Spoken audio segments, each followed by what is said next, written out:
there is a science and technology as to how to make it happen. Yes or no? One who knows what the plant needs and does the right thing, only he will have maximum flower and maximum fragrance, isn't it? Yes? So if you want flowers in your garden, what do? Flower, flower, flower, flower meditation. Now, no flower meditation needed. You don't even have to think of a flower. You have to think of soil, you have to think of manure, you have to think of water, you have to think of sunlight, no flowers. If you handle these things right, flowers will happen. Flower is a consequence, fragrance is a consequence, it is not something that you do. Similarly, meditation is not something that you do. If you handle the body, the mind, the emotion and the energy properly, you become meditative. If you try to meditate, you will go crazy. I must tell you one story. Once upon a time,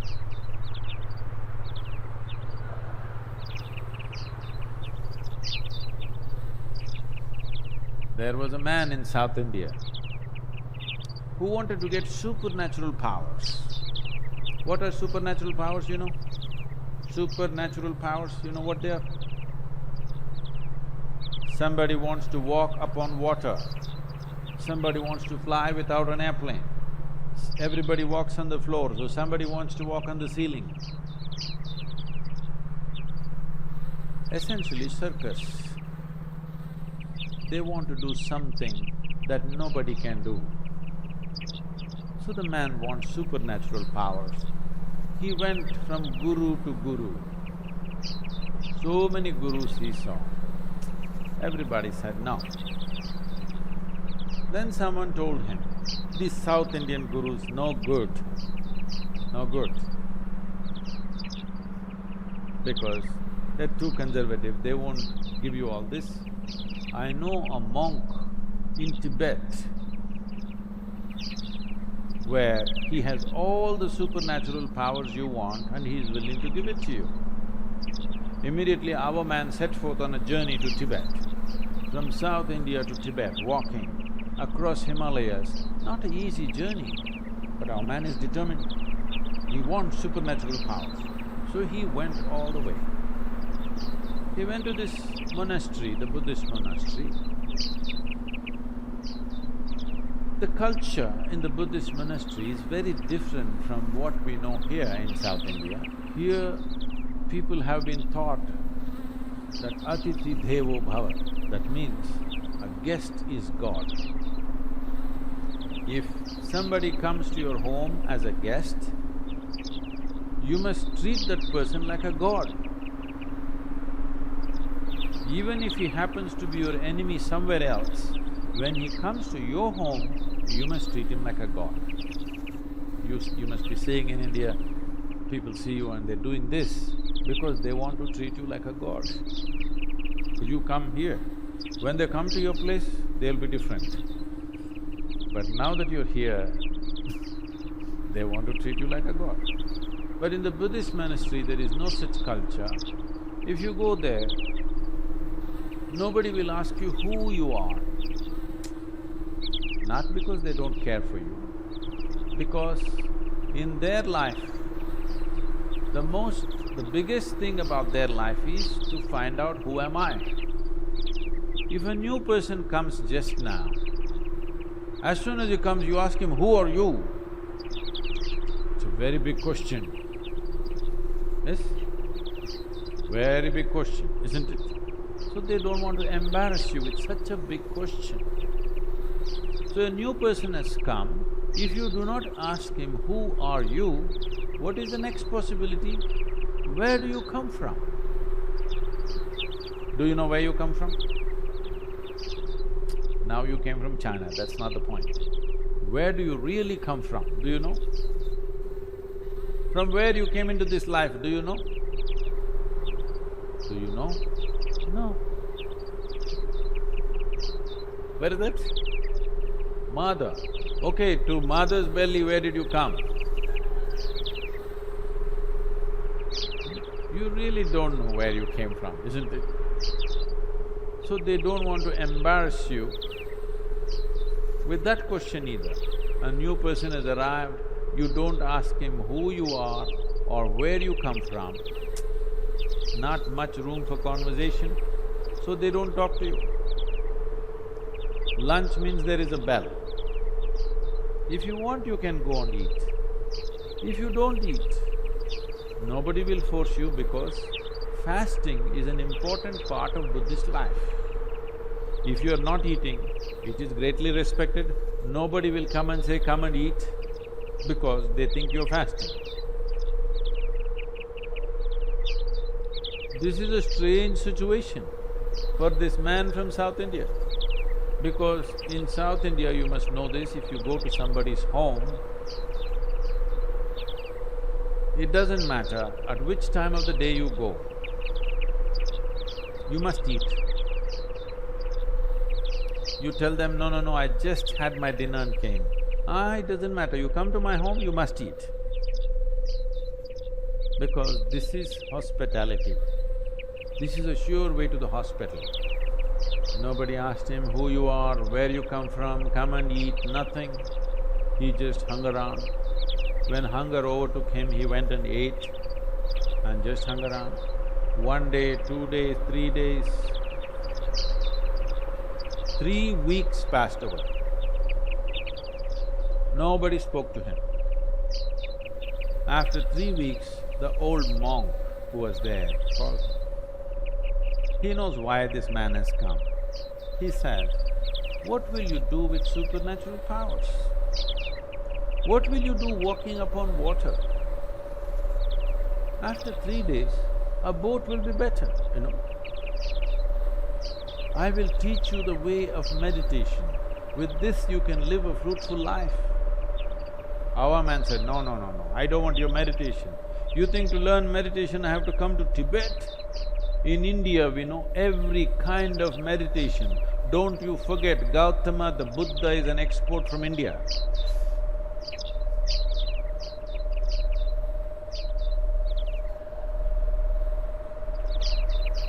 In many ways, the monk tried to dissuade him, but our man was determined, I want supernatural powers.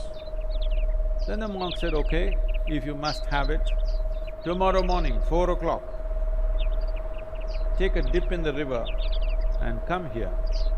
Let's see what we can do. The secrets of supernatural, I will give it to you. Our man went 4 o'clock in the morning, had a dip in the river. This is not South India, this is Tibet. Temperatures are all minus. He took a dip, turned half blue. He went and sat in front of the monk. The monk looked at his condition and his determination. He said, see, this is very simple. There are 3 mantras. You utter these 3 mantras 3 times over, all the supernatural will be yours. Shall I reveal the mantras to you? Buddham Sharanam Gacchami, Dhammam Sharanam Gacchami, Sangham Sharanam Gacchami. These 3 mantras 3 times over you utter, all the supernatural is yours. Only thing is, when you're uttering the mantra, you should not think about a monkey.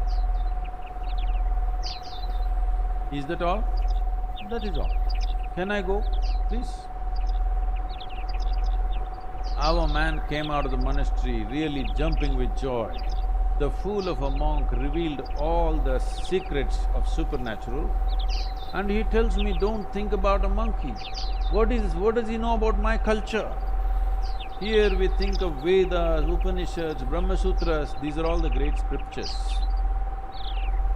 Why will I think about a monkey? Am I a hunter? I have not seen a monkey in the last 10 years. Like this, thinking about monkeys, he came down to the Indian part of Himalayas. There is a sacred river in India. You heard of this? He came down to the sacred river Ganga, had a dip in the river, sat down. Buddham, monkey. Monkey means another dip in the river. Sat down. Buddham, monkey. Another dip in the river. Buddham, monkey. Another dip in the river. In various yoga postures he tried. Bu means monkey comes. 1 week of intense practice, he came to a place, he does not have to do anything. Only monkeys, inside monkeys, outside monkeys, a universe full of monkeys. Now, he could not sit, stand or sleep, monkeys everywhere, inside, outside, everywhere monkeys. Now he went back, all the way back to Tibet once again. He went to the monk and said, I don't want your supernatural powers, first relieve me from these monkeys. Now, this is the nature of your mind. If you say, I don't want something, only that will happen in your mind, isn't it? Only monkeys. No, don't think of a monkey. No, you cannot think of a monkey. Only monkey. The more you do that, more monkeys will happen. Or what I'm saying is, without understanding the fundamental nature of the mind, if you try to do something head-on with it, you will go crazy. So many things that you think you want to forget, you will never forget. Things that you want to remember, you always forget, isn't it? Yes or no? Huh? Because without understanding the fundamentals of mind, we are trying to operate the mind. This is the most sophisticated machine on the planet, but you're going at it somehow.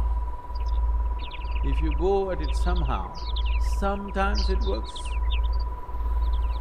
Most of the time, unfortunately, most people's minds are working against those people. When you were 5 years of age, when you were only that much, how joyful you were, and today, how joyful you are.